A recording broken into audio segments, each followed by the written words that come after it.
శ్రీ గురుభ్యో నమ. వ్యాస విరచిత శ్రీమన్ మహాభారతంలో సభాపర్వంలో నేడు మనం 74వ అధ్యాయం చెప్పుకుంటున్నాం. ఇందులో దుర్యోధనుడు యుధిష్ఠిరుని యొక్క రాజ్య సంపదని చూసి మనసులో చింతించి అదే ఆలోచనతో హస్తినాపురానికి వెళ్ళి ఇక నిద్రాహారాలు మానేసి తిండి తిప్పలేమీ లేకుండా కుళ్ళుకుని శకునితో ఈ విషయాలన్నీ చర్చించడం జరుగుతున్నది. ఏ విధంగా అయినా సరే పాండవుల యొక్క సంపదని హరించాలి, వాళ్ళని నాశనం చేయాలి అనేటువంటి ఉద్దేశంతో ఇక ధృతరాష్ట్రుడి దగ్గరికి వెళ్ళి మరి ఈ గోడు వినిపించాలి అనేటువంటి నిర్ణయం తీసుకుంటున్నారు శకుని, దుర్యోధనుడు ఇద్దరు కూడా.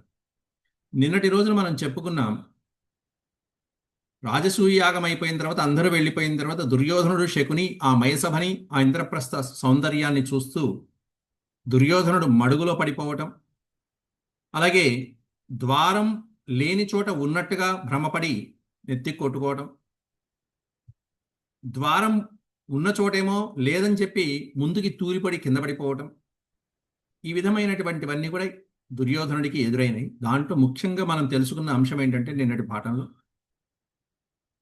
దాంట్లో ద్రౌపదీదేవి అంటే మడుగులో పడినటువంటి దుర్యోధనుని చూసి ద్రౌపది నవ్వలేదు, భీమసేనుడు, అర్జునుడు, సహదేవుడు, నకులుడు నవ్వారు అనేటువంటిది నిన్న మనం తెలుసుకున్నాం.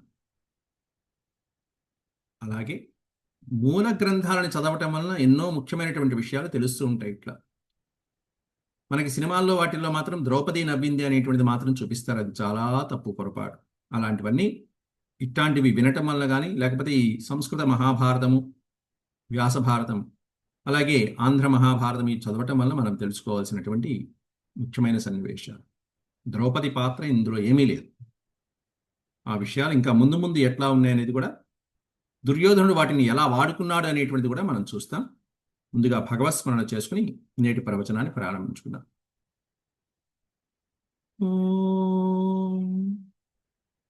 శుక్లాంబరధరం విష్ణుం శశివర్ణం చతుర్భుజం ప్రసన్నవదనం ధ్యాయేత్ సర్వవిఘ్నోపశాంతయే వ్యాసం వసిష్ఠనప్తారం శక్తేః పౌత్రమకల్మషం పరాశరాత్మజం వందే సుఖతాతం తపోనిధిం వ్యాసాయ విష్ణురూపాయ వ్యాసరూపాయ విష్ణవే నమో వై బ్రహ్మనిధయే వాసిష్ఠాయ నమో నమః. నారాయణం నమస్కృత్య నరం చైవ నరోత్తమం దేవీం సరస్వతీం వ్యాసం తతో జయముదీరయేత్.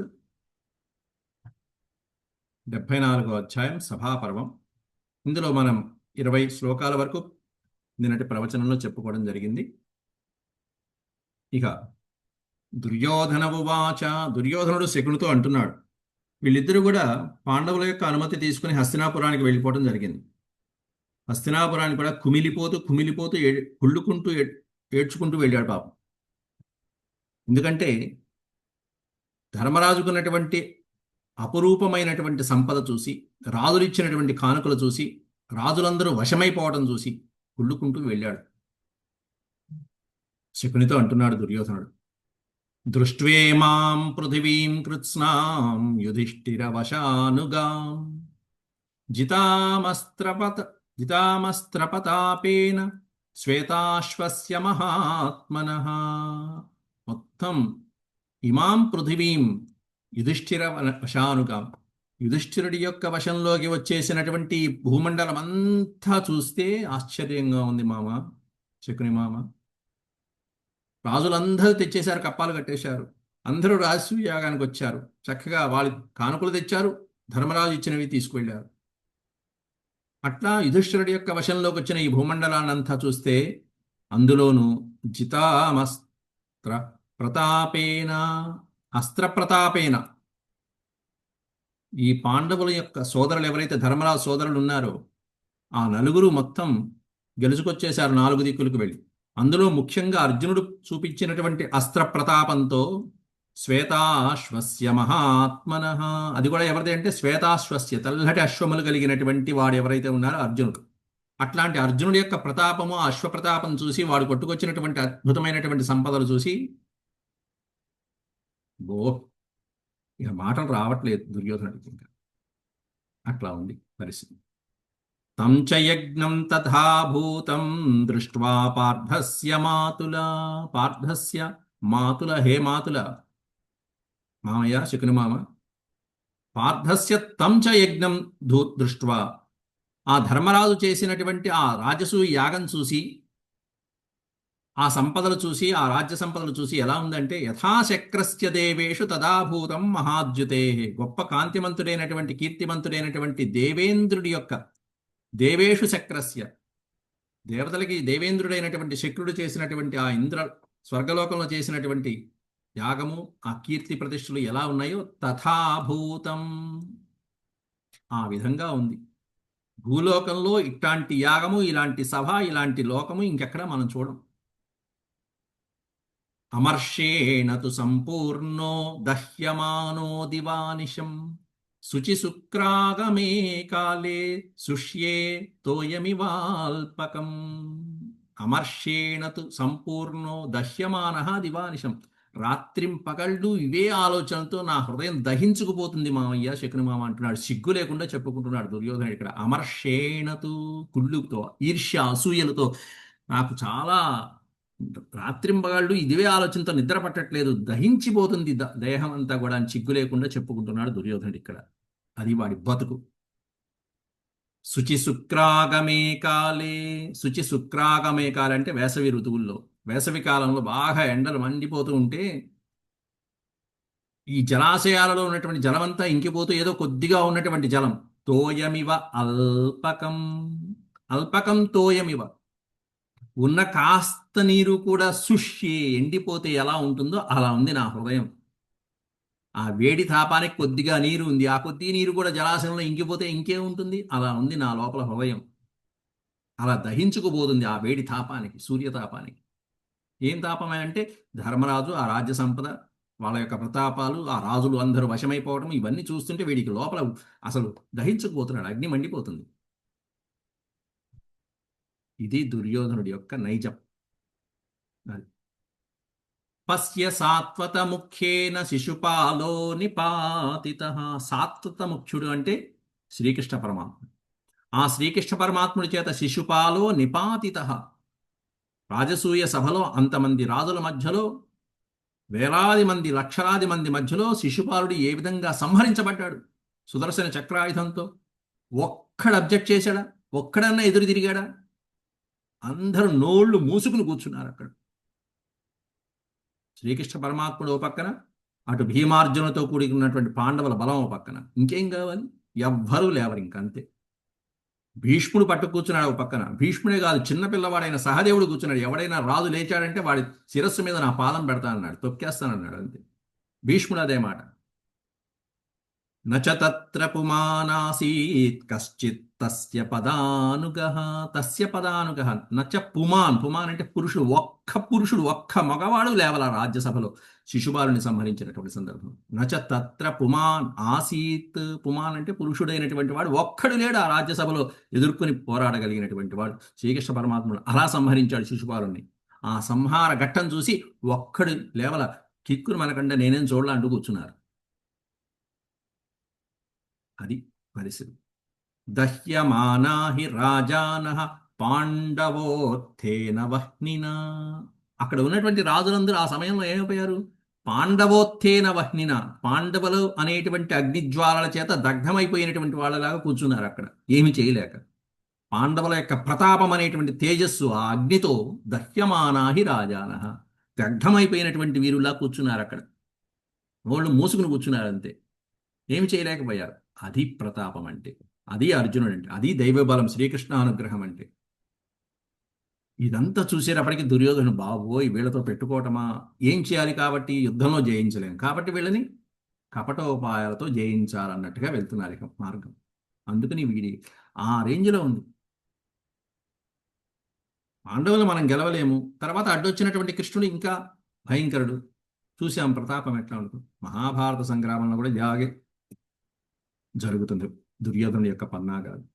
పాండవుల్ని గెలవలేం కాబట్టి, పాండవులు ఒకవేళ పాండవుల్లో ఒకరు మరణించినా కూడా తర్వాత శ్రీకృష్ణుడు మనల్ని చంపేస్తాడు కాబట్టి ఏం చేయాలి ఏం చేయాలని ఎత్తుకి పై ఎత్తు వేసుకుంటూ వెళ్తాడు దుర్యోధనుడు మహాభారత సంగ్రామంలో. అవన్నీ మనం తర్వాత చూద్దాం. క్షాంతవంతోపరాధం తే కోహి తక్షంతుమర్హతి. క్షాంతవంత అపరాధం తే. తే అపరాధం అంటే కృష్ణుడు చేసినటువంటి ఆ అపరాధం. శిశుపాలుని సంహరించడం అనేది అపరాధం అనుకుంటున్నాడు ఇక్కడ మూర్ఖుడు దుర్యోధనుడు. క్షత్రియ వీరులు అంతమంది ఉన్నా కూడా కృష్ణుడి చేత చేయబడినటువంటి ఆ అపరాధాన్ని కోహి క్షంతుమర్హతి. ఎవరు సహించగలరు? రాజైనటువంటి వాడు. కానీ సహించుకుని నోరు మూసు కూర్చున్నారు. వాసుదేవేన తత్కర్మ యథాయుక్తం మహత్కృతం. వాసుదేవుడు చేయబడినటువంటి ఆ మహత్కృతం యత్కర్మ, ఏ మహాకర్మ అయితే ఉందో ఆ శిశుపాల వధ అనేటువంటిది, అది నిజంగా దుర్యోధనుడి మొదలైనటువంటి అసురుల యొక్క పక్షంలో అది అన్యాయమైనటువంటి, కానీ అసలైనటువంటిది శిశుపాలుడి యొక్క ఆత్మ పరమాత్మలో లీనం చేసుకోవడం. అక్కడ శిశుపాలుడికి అంతకంటే మించినటువంటి పుణ్య దినం ఇంకోటి లేదు. వాడి జీవితంలో పండగ రోజు అది. దానికోసమే ఎదురు చూశాడు, దానికోసమే 3 అవతారాలు ఎత్తారు. అలా లీనమైపోయాడు ఆ ఆత్మ. సిద్ధంచ పాండుపుత్రాణం ప్రతాపేన మహాత్మనాం. ఆ కృష్ణ పరమాత్ముడి దగ్గర ఉండి పాండుపుత్రులు 5గురికి కూడా ఈ విధమైనటువంటి సిద్ధిని కల్పించడం. సిద్ధంచ పాండుపుత్రాణం, ఏం సిద్ధి కల్పించాడు? మొత్తం రాజ్యాలన్నీ కూడా ధర్మరాజు యొక్క పాదపద్మాల దగ్గరికి వచ్చేసాయి. అట్లాంటి అర్జునుడు మొదలైనటువంటి వాళ్ళ యొక్క ప్రతాపంతో మొత్తం భూమండలం అంతా కూడా కొట్టుకొచ్చేసి ధర్మరాజుని సార్వభౌమాధికారత్వాన్ని కట్టబెట్టేశాడు శ్రీకృష్ణ పరమాత్ముడి యొక్క అండదండలతో. అట్లాంటి సిద్ధి కలిగింది వాళ్ళకి. సిద్ధం చ పాండుపుత్రాణం ప్రతాపేన మహాత్మనాం తథా హి రత్నాన్యాదాయ వివిధాని నృపం. అంతేనా? వీడి కుళ్ళంతా బయటపెడుతున్నారు చూడండి. మహారాజులు ఎంతో మంది వాళ్ళు తెచ్చినటువంటి వివిధాని రత్నాన్ని ఆదాయ, ఎన్నిన్ని రత్నాలు తెచ్చారు, ఏ ఏ రాసులు తెచ్చారు, ఇవన్నీ ఏమేం తెచ్చారనేది ఒక అధ్యాయం అంతా ఉందండి. అసలు ఆ రత్నాలు రాసులు ఇదంతా దుర్యోధనుడు ధృతరాష్ట్రుడికి చెప్తాడు. కుళ్ళుకుంటూ చెప్తాడు. ఎవరెవరు ఏం తెచ్చారు, ఎట్లాంటివి తెచ్చారు, ఏ ఏ కానుకలు తెచ్చారు, అవన్నీ చెప్పుకుంటూ వస్తారు. ఒక అధ్యాయం ఉంది దాని మీద. లోపల ఉన్నటువంటి ఫ్రస్ట్రేషన్, ఆ కుళ్ళు తంత్రం అంతా బయటకు వచ్చేస్తుంది. రాజులు తెచ్చినటువంటి అనేకమైనటువంటి వివిధ రత్నాలన్నీ కూడా తీసుకొచ్చిస్తే, ఉపాతిష్ఠంత కౌంతేయం వైశ్యా ఇవ కరప్రదాహ. మహారాజులందరూ కూడా వాళ్ళు తెచ్చినటువంటి ఆ బహుమతులు, వైశ్యులు మహారాజుకి ఏ విధంగా అయితే కరప్రదాహ, కరం చెల్లిస్తూ ఉంటారో, పన్ను చెల్లిస్తూ ఉంటారో, అలా తీసుకొచ్చి మరీ చెల్లించారు రాజులందరూ కూడా. అనేక రత్నరాసులు, పశు సంపదలు, బంగారాలు, రత్నాలు, వజ్ర వైఢూర్యాలు, ఇవే సంపద. ఇవన్నీ వీడి చేతులతో, దుర్యోధనుడి చేతులతో తీసుకొచ్చి ఎక్కడ ఏవి పెట్టాలో అక్కడ పెట్టించే బాధ్యత దుర్యోధనుడు తీసుకున్నాడు. కాబట్టి వీడికి మనసు ఆగట్ల, దహించిపోతుంది. వైశ్యులు చక్కగా క్షత్రియులైనటువంటి వాళ్ళకి ఏ సమయంలో ఎప్పుడు ఏది కావాలో ఆ డబ్బుని ఇస్తూ ఉంటారు. ఒక్కోసారి వడ్డీకి కూడా ఇస్తూ ఉంటారు వైశ్యులు. కాబట్టి వైశ్యాయివ కరప్రదాహ ఉపాతిష్ఠంత కౌంతేయం. అట్టా రాజులందరూ కౌంతేయుడైనటువంటి ధర్మరాజుకి కానుకలు తెచ్చి సమర్పించేశారు. పన్ను. శ్రియం తథాగతం దృష్ట్వా జ్వలంతీమివ పాండవే. కాబట్టి ఉన్నట్టుగా చెప్తున్నాడు. తథా ఆగతం శ్రియం దృష్ట్వా, ఆ విధంగా వచ్చినటువంటి సంపదల్ని చూసి, జ్వలంతీమివ పాండవే, పాండవులకి అలా వచ్చినటువంటి అపారమైన సంపదలు చూసి, కానుకలు చూసి, జ్వలంతి నా హృదయం దహించుకోబోతుంది శకుని మామ అంటూ దుర్యోధనుడు చెప్పుకుంటూ వెళ్తున్నాడు. అమర్షవశమాపన్నో దహ్యామి నతథోచిత. కాబట్టి ఈ లోపల హృదయతాపాన్ని నేను తట్టుకోలేను, కాబట్టి చితి పేర్చుకుని చచ్చిపోతాను. ఈ అమర్షతో, ఈ కోపం వస్తున్నటువంటి కోప ఆవేశాలను చూసి ఇవి నేను తట్టుకోలేను, ఎందుకంటే ఇవి నన్ను దహించేస్తున్నాయి. అవి దహించే ముందే నాకు నేనే దహించేసుకుంటా. దహ్యామి నతథోచిత వహ్నిమేవ ప్రవేక్ష్యామి. కాబట్టి నేనేం చేస్తాను? వహ్ని ప్రవేక్ష్యామి అంటే ప్రవేశించుట. అగ్నిలో అగ్ని ప్రవేశం చేసి నేను నా దేహత్యాగం చేసేస్తాను. లేకపోతే ఇంకో పని చేస్తాను. భక్షయామి వా విషం భక్షయిష్యామి. నేను విషాహారం తీసుకునైనా మరణిస్తా, లేకపోతే అగ్ని ప్రవేశం అన్నా చేసి మరణిస్తా. కానీ ఈ శరీరంలో ఈ దహనం అయిపోతున్నటువంటి హృదయ తాపాన్ని నేను తట్టుకోలేను. ఈ హృదయతాపం అనేటువంటిది రకరకాలుగా వస్తుంది. వీడికి ఇట్లా వచ్చింది.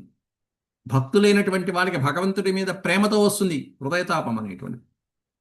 భాగవతంలో గోపికలందరికీ కూడా భగవంతుడి మీద హృదయతాపం కలిగింది. ఎట్లాంటిదంటే భక్తి, పరమభక్తి. ఈ నికృష్టుడికి ఏమన్నా కలిగింది ఏమిటంటే కుళ్ళు, కుతంత్రం, ఈర్ష్య. ఇది హృదయతాపం, వీడి తాపం. ఇలాంటి తాపం కలిగింది వీడికి ఇక్కడ. కాబట్టి వీడికి వీడే అర్థమైపోయింది. కాబట్టి నేను చనిపోవడమే మంచిది. వహ్నిమేవ ప్రవేక్ష్యామి. అగ్నిలో అగ్ని ప్రవేశం చేసి దేహత్యాగం చేయనా, లేకపోతే విషం తాగనా, ఏది బాగుంటుందంటావు అని చెప్పి శకునుని అడుగుతున్నాడు. లేకపోతే అపోవాపి ప్రవేక్ష్యామి నహి సక్ష్యామి జీవితం. పోని అపహ ప్రవేక్ష్యామివా, లేకపోతే నీటిలో మునిగి చనిపోనా, సముద్రంలో ఓ రాయి బండరాయి కడుకుని అలా దూకి పీడ పోయేది నిజంగా వీడు పోయి ఉంటే. అపోవాపి అపోవాపి ప్రవేక్ష్యామి. అపహ అంటే నీరు.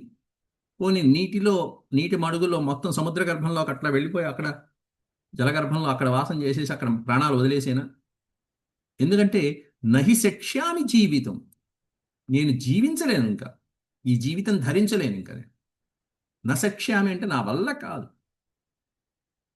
కోహి నామ పుమాం లోకే మర్షయిష్యతి సత్యవాన్ సపత్న్యాన్ యుధ్యతో దృష్ట్వా హీనమాత్మానమేవ చ. కోహి నామ పుమాన్ లోకే మర్షయిష్యతి సత్యవాన్. ఈ విధంగా దహించుకుపోతున్నటువంటి శరీరంతో పుమాన్, పురుషుడైనటువంటి వాడు ఎవడు జీవిస్తాడు చెప్పు? నిజం చెప్పు, నువ్వు చెప్పు, ఎవరు జీవిస్తాడు? అది కూడా నా శత్రువైనటువంటి వాడు ఆ విధంగా వృద్ధి చెందాడు. మనమేమన్నా ఎన్నో రకాలుగా చిన్నప్పటి నుంచి వాళ్ళని ఇబ్బందులు పెడుతూ పైకి రాకుండా చేస్తూ ఉంటే ఎన్ని రకాల ఇబ్బందులు చిన్నప్పటి నుంచి. పైగా ఎట్లాంటి రాజ్యం ఇచ్చాడు? పనికి మాలినటువంటి ఖాండవప్రస్థం అనేటువంటి ఒక అడవిని అర్ధరాజ్యంగా పాండవులకి ఇస్తే, శ్రీకృష్ణ పరమాత్ముల వారి యొక్క అనుగ్రహంతోనూ భీమార్జున యొక్క బలపరాక్రమాలతోనూ దాన్ని వృద్ధి చేసుకుంటూ వచ్చి వచ్చి ఆ మయుడు అద్భుతమైనటువంటి శిల్ప చాతుర్యంతో మయసభని నిర్మించి అద్భుతమైనటువంటి ఇంద్రప్రస్థాన్ని నిర్మించి ఇస్తే, ఆ అర్జునుడు మొత్తం అంతా విజయయాత్ర చేసుకొచ్చి సంపదలను తీసుకొచ్చి వాళ్ళు ఆ విధంగా వృద్ధి చెందితే, ఓ పక్కన దైవానుగ్రహంతో, ఓ పక్కన కష్టార్జితంతో వాళ్ళు అద్భుతమైనటువంటి రాజ్యాన్ని వాళ్ళు సంపాదించుకుంటే, వీడికి చూడండి పోయే కాలం. సపత్న్యాన్ వృద్ధ్యతో దృష్ట్వా. సపత్నులు అంటే శత్రువులు. ఆ పాండవుల ఆ యొక్క వృద్ధిని చూసి తట్టుకోలేకపోయాడు. సపత్న్యాన్ వృద్ధ్యతో దృష్ట్వా. వాళ్ళని ఎంత తొక్కేద్దామంటే అంత పైకి లేస్తున్నారు వాళ్ళు. అది వృద్ధి, అది శ్రీకృష్ణ పరమాత్ముడి యొక్క లీల. సపత్న్యాన్ వృద్ధ్యతో దృష్ట్వా హీనమాత్మానమేవ చ. ఇది మహాపురుషుల లక్షణం అంటే. పక్కవాడు లోకంలో తొక్కేసేవాడు ప్రతివాడు పక్కన ఉంటాడు. వాళ్ళు ఎంత తొక్కితే అంత పైకి లేవాలి. అభివృద్ధి దేంతో? దైవానుగ్రహంతో, కష్టంతో. శ్రమ పడాలి, కష్టపడాలి, కష్టాలు వస్తాయి, కానీ అంత వృద్ధి కలగాలి. పక్కవాడు మళ్ళీ ఎవరైతే చేశాడో వాడు కుళ్ళుకుని చావాలి, దుర్యోధనులాగా. సపత్న్యాన్ వృద్ధ్యతో దృష్ట్వా హీనమాత్మానమేవ చ. కాబట్టి నాకు నేను హీనంగా ఉంది నా పరిస్థితి వాళ్ళతో పోల్చుకుంటే. వాళ్ళ ముందు నేను పనికి మాలిన పురుగు, ఒక వెధవ లాంటి వాడిని. ఎట్లాంటి వాట దుర్యోధనుడు? వాడి ఎంత చక్కగా పోల్చుకుంటున్నాడు చూడండి తర్వాత నేను. సోహం న స్త్రీ నాప్యస్త్రీ నపుమాన్ నాపుమానపి. స్త్రీలలో స్త్రీని కాదు, పురుషుల్లో పురుషుణ్ణి కాదు నేను. పురుషుడు కాదు, స్త్రీ కాదు, మూడో రకం జాతి వాడిని నేను. కాబట్టి అట్లా ఉంది నా పరిస్థితి అని చెప్పి చెప్తున్నాడు అక్కడ వాడే. అది దుర్యోధనుడి పరిస్థితి ఈ విధంగా ఉంది. వాడి ఏడు. యోహం తాం మర్షయాం యద్య తాదృశీం శ్రియమాగతాం. యో అహం తాం మర్షయాం అద్య ఈరోజు వాళ్ళ యొక్క తాదృశీం శ్రియం, ఆ వచ్చినటువంటి ఆ సంపదలన్నీ చూస్తూ ఉంటే, మర్షయామి అద్య, నేను తట్టుకోలేకపోతున్నా ఈ బాధను. ఏదో ఎవరికో బంధువులకు బాగుండకపోతే తట్టుకోలేమన్నట్టుగా మాట్లాడుకుంటున్నాడు వాడు. పాండవుల యొక్క సామ్రాజ్యం చూసి, అందులోని సోదరులైనటువంటి వాళ్ళ యొక్క సామ్రాజ్యాలు చూసి చక్కగా ఆనందించవలసినటువంటిది పోయి, ఈ విధంగా మహాభారతంలో సంగ్రామం దాకా తీసుకెళ్లి చివరికి క్షత్రియ వినాశనం జరగడానికి కేవలం దుర్యోధనుడి యొక్క పాత్ర, వాడి మనసులో ఉన్నటువంటి భావాలు ఈ అధ్యాయంలో సుస్పష్టమైపోతాయి. ఈశ్వరత్వం పృథివ్యాశ్చ వసుమత్తాం చ తాదృశీం యజ్ఞం చ తాదృశం దృష్ట్వా మాదృశ కోన సంజ్వరేత్. నాలాంటి వాడు ఎవడు ఈ విధంగా చెలించకుండా ఉంటాడు? నాలాంటి వాడు ఈ విధంగా బాధపడకుండా ఎలా ఉంటాడు? ఎందుకంటే ఈశ్వరత్వం ఓ పక్కన, శ్రీకృష్ణ పరమాత్ముడు లాంటి దైవానుగ్రహం ఓ పక్కన వాళ్ళకి తోడుంది పాండవులకి. పృథివ్యాశ్చ వసుమత్తాంచ, పృథివ్యాశ్చ అంటే భూమండలం అంతా వశమైపోయింది వాళ్ళకి. సంపద చూద్దామా, కోకొల్లలు. వసుమత్తాం, వసు అంటే బంగారం, ఐశ్వర్యం, వచ్చినటువంటి ఐశ్వర్యం. యజ్ఞం చూద్దామా అంటే రాజసూయ యజ్ఞం బ్రహ్మాండంగా సక్సెస్ఫుల్ అయింది. దైవానుగ్రహము, భూమండలము, కీర్తి ప్రతిష్టలు, ఐశ్వర్యము, యజ్ఞాలు, యాగాలు, ఇట్లాంటివన్నీ చూసి నాలాంటి వాడు చెలించకుండా ఎలా ఉంటాడు చెప్పు మామ అంటూ శకుని అడుగుతున్నాడు, సిగ్గులేనటువంటి దుర్యోధనుడు. ఇది వీడి బతుకు. ఏం చెల్లించాలి? ఆనందించాల్సిపోయి వెళ్ళాడు, కుళ్ళుకున్నాడు, పడ్డాడు, అవమానించబడ్డాడు, మళ్ళీ వచ్చాడు. అశక్తశ్చైక ఏవాహం తామాహర్తుం నృపశ్రియం సహాయాంశ్చ న పశ్యామి తేన మృత్యుం విచింతయే. కాబట్టి నేను మృత్యుం విచింతయే, మరణాన్నే ఆలోచిస్తున్నాను. ఇంకా మరణించడమే మేలు నా జీవితం. ఈ జీవితం అక్కర్లా. ఎందుకంటే అశక్తశ్చ ఏక ఏవాహం, నేను అశక్తుణ్ణి, శక్తి లేనటువంటి వాణ్ణి. అటువంటి పాండవుల్ని జయించే శక్తి లేనటువంటి వాణ్ణి నేను. పైగా ఏక ఏవాహం, ఏక ఏవా అంటున్నాడు, నేను ఒక్కడినే వీరుణ్ణి, మిగతా వాళ్ళు ఎవరు నాకు సహాయం చేసేవాళ్ళు లేరు. ఎట్లాంటి వాళ్ళు? అర్జునుడు భీముడు లాంటి వాళ్ళు నాకు లేరు. ఎట్లా ఉంటారు? భీమార్జున్ లాంటి వాళ్ళు నాకు లేరు అనుకుంటాడు. ఏక ఏవాహం తామాహర్తుం నృపశ్రియం, తాం ఆహర్తుం, వాళ్ళ దగ్గర నుంచి వాళ్ళకున్న సంపదని కానీ వాళ్ళ కీర్తి ప్రతిష్టలు కానీ నేను తెచ్చుకునేటువంటి ఆ సంపదనంతా నేను తెచ్చుకోవడానికి అశక్తుని. వాళ్ళకున్న సంపదని వాళ్ళ జయించి ఆ సంపదను నేను తెచ్చుకోవడానికి అశక్తుణ్ణి. ఎందుకంటే ఏక ఏవాహం, నేను ఒక్కడిని సాధించలేను. పోనీ నా తమ్ముళ్ళో లేకపోతే నాకున్నటువంటి ఈ సహరాజులు ఎవరైతే ఉంటారో, సపోర్టర్స్ అంటారు చూసారా, సామంతరాజులు, లేకపోతే దుర్యోధను కింద ఉండేటువంటి స్నేహితులు, బంధుజనాల వర్గాలు, వీళ్ళతో పాండవుని జయించలేను. నాకు ఏ సహాయము లేరు. సహాయాంశ నపశ్యామి, వాళ్ళని జయించేంత సహాయం నాకు లేరు ఎవరు. ఎట్లా ఉంటారు? మూర్ఖుడైనటువంటి వాడి పక్కన ఉంటారా? చివరికి చేరారు. యుద్ధంలో కూడా 11 లక్షల సైన్యం వాడి దగ్గర ఉంది. అంతమంది రాజులు చేరారు, అందరిని వశపరుచుకున్నాడు పాండవులు లేని సమయంలో. సహాయాంశ్చ న పశ్యామి తేన మృత్యుం విచింతయే. కాబట్టి నేనేం చేయలేను కాబట్టిగా నాకు మృత్యువే శరణము, ఇంక వేరే దారి లేదు. ఆ ధర్మరాజు కంటే అద్భుతమైనటువంటి భీమార్జునులు, నకుల సహదేవులైనటువంటి 4 సోదరులు ఉన్నారు. 4 దిక్కుల్ని బ్రహ్మాండంగా విజయం చేసుకుని వచ్చేశారు. వాళ్ళల్లో భీముడి కుమారుడైన ఘటోత్కచుడు కూడా లంకానగరానికి వెళ్ళి, సముద్రాన్ని దాటి లంకానగరానికి వెళ్ళి విభీషణుడి దగ్గర నుంచి కొన్ని కోట్ల సంపదలు తీసుకొచ్చాడండి. అట్లా వచ్చారు. మొత్తం విజయ యాత్ర అద్భుతంగా ఉంటుంది. అవన్నీ మనం పూర్వం చెప్పుకున్నాం. దైవమేవ పరం మన్యే పౌరుషం చ నిరర్థకం దృష్ట్వా కుంతీసుతే శుద్ధాం శ్రియం తామహతాం తథా. కాబట్టి ఈ విషయంలో నేను దైవాన్నే గొప్పగా భావిస్తున్నాను. దైవమేవ పరం మన్యే, మన్యే అంటే భావించుట. పురుష ప్రయత్నం అంటే దైవబలం అనేటువంటిది గొప్పది అని నాకు అర్థమైంది ఈ విషయాన్ని బట్టి. పౌరుషం చ నిరర్థకం, మనం ఎంత ప్రయత్నం చేసినా అది నిరర్థకం, ఆవేశపడ్డ నిరర్థకం. కాబట్టి ఈ దైవానుగ్రహము, దైవబలం అనేటువంటిది పాండవులకి ఎక్కువగా ఉంది కృష్ణ పరమాత్ముడి దగ్గర ఉండటం వల్ల. దృష్ట్వా కుంతీసుతే శుద్ధాం, శుద్ధమైనటువంటి కుంతీసుడైనటువంటి ధర్మరాజుకున్నటువంటి దైవబలం గొప్పది, అందువల్ల అతను అన్నీ సంపాదించగలిగాడు. అంతేగాని ధర్మరాజు ఎంత ధర్మంగా ఉన్నాడు అట్లా నేనుందామనే జ్ఞానం లేదు ఈ వెధవకి, దుర్యోధనుడి. ధర్మరాజు ఎంత ధర్మబద్ధంగా ఉన్నాడు, అంత ధర్మబద్ధంగా ఉంటే కృష్ణుడు పక్కన ఉంటాడు. కాబట్టి ధర్మం ఎక్కడ ఉంటే కృష్ణుడు అక్కడే ఉంటాడు, కృష్ణుడు ఎక్కడ ఉంటే విజయం అక్కడే ఉంటుంది. అంతే. యతో ధర్మస్తతో జయ, యతః కృష్ణ, యతో ధర్మస్తతః కృష్ణ, యతః కృష్ణస్తతో జయ. అంతే. అట్లా ధర్మంగా నడుచుకుందామనే జ్ఞానం లేదు. అలా మార్చుకోవడం వీడి తరం కాదు. కానీ అసూయ మాత్రం ఉంటుంది. కాబట్టి ఈ పురుష ప్రయత్నాలు ఇవన్నీ అనవసరం. నాకా ఆ దైవ ప్రయత్నం అనేది లేదు, దైవశక్తులు లేవు. కాబట్టి దృష్ట్వా కుంతీసుతే శుద్ధాం శ్రియం తామహం తథా. ఆ కుంతీసుతుడైనటువంటి యుధిష్ఠిరుడికి ఉన్నటువంటి శుద్ధమైనటువంటి సంపదలు, ఆ కీర్తి ప్రతిష్టలు, ఆ దైవానుగ్రహము గొప్ప. అవి నాకు లేవు. కాబట్టి నేనెంత ప్రయత్నం చేసినా వృధానే. ఒక్కడిని నేనేమి చేయలేను. కృతో యత్నో మయా పూర్వం వినాశే తస్య సౌబల తచ్చ సర్వమతిక్రమ్య సమృద్ధో స్వివ పంకజం. తచ్చ సర్వమతిక్రమ్య సమృద్ధో శివ పంకజం. కృతో యత్నో మయా పూర్వం. సౌబల అంటూ సుబలపుత్రుణ్ణి సౌబలుడు అంటారు. అంటే శకుని సుబలపుత్రుడు మామ, శకుని మామ.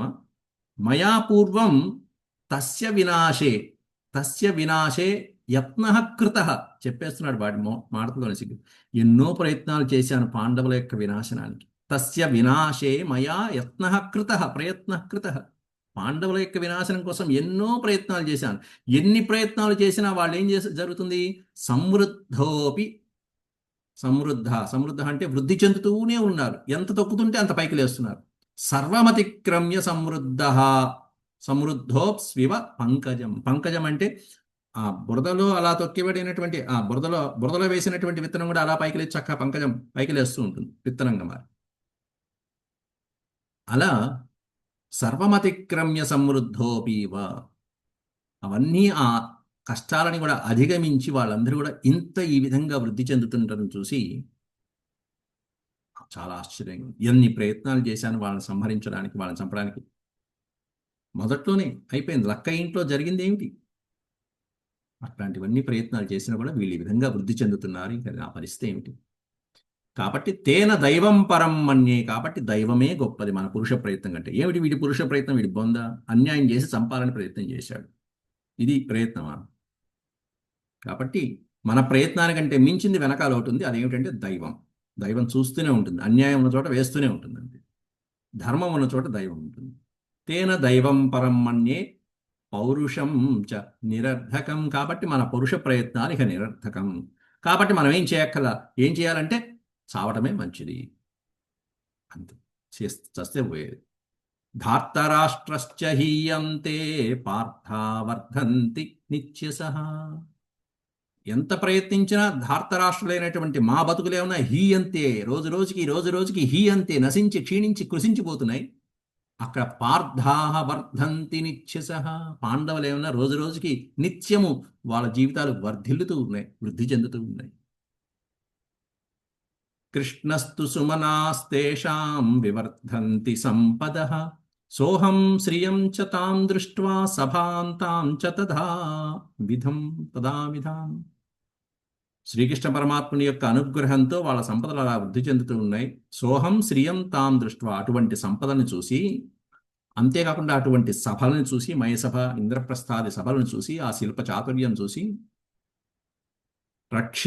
రక్షిభిశ్చావహాసం తం పరితప్యే యథాగ్నినా. నా మనసు అగ్నిలో వేసినటువంటి సమిధలాగా దహించుకుపోతుందయ్యా. ఎలా? చివరికి నా బతుకు రక్షిభిశ్చ అపహాసం. చివరికి అక్కడ ఉండేటువంటి రక్షక భటులు కూడా నవ్వారు నేను మడుగులో పట్టం చూస్తే. భీష్ముడు, భీమసేనుడు, అర్జునుడు, నకుల సహదేవులే కాకుండా వాళ్ళ పరివారం కూడా ఉన్నారు అక్కడ. ఆ సేవకులు కూడా నవ్వారు. రక్షిభిశ్చావహాసం తం పరితప్యే. అది నా మనసుని దహించేస్తుంది. అమర్షం చ సమావిష్టం ధృతరాష్ట్రే నివేదయ. కాబట్టి ఇక నేను జీవించట్లేదు, నేను ప్రాణత్యాగం చేస్తున్నాననే విషయం తీసుకువెళ్ళి మా నాన్నగారైన ధృతరాష్ట్రుడికి నివేదించు మామా అంటూ శకునికి చెప్తున్నాడు దుర్యోధనుడు. అమర్షం చ సమావిష్టం. ఇట్లా అమర్షలో ఉన్నటువంటి, ఓ పక్కన అసూయగా మనసు దహించుకుపోతున్నటువంటి క్రోధానంలో ఉన్నటువంటి దుర్యోధనుడు ప్రాణత్యాగం చేస్తున్నాడు అని నువ్వు వెళ్ళి మా తండ్రి అయిన ధృతరాష్ట్రుడికి నివేదించు అని చెప్పి దుర్యోధనుడి యొక్క ఏడుపు సంబంధించిన అధ్యాయం ఇదంతా కూడా. పాండవుల యొక్క సంపద చూసుకుని ఏడ్చినటువంటి సన్నివేశం దుర్యోధనుడు. ఇది శ్రీమన్మహాభారతే సభాపర్వణి ద్యూతపర్వణి. ద్యూతపర్వంలోకి వచ్చేసాం. మాయాద్యూతపర్వం. చతుస్సప్తతితమోధ్యాయ సమాప్త. ఆ తర్వాత శకుని వాళ్ళని ఏ విధంగా రాజ్యానికి, ఏ విధంగా హస్తినాపురానికి రప్పించి మాయాజూదం ఆడిద్దాం అల్లుడు అని చెప్పి దుర్యోధనుడికి సలహా ఇవ్వటం.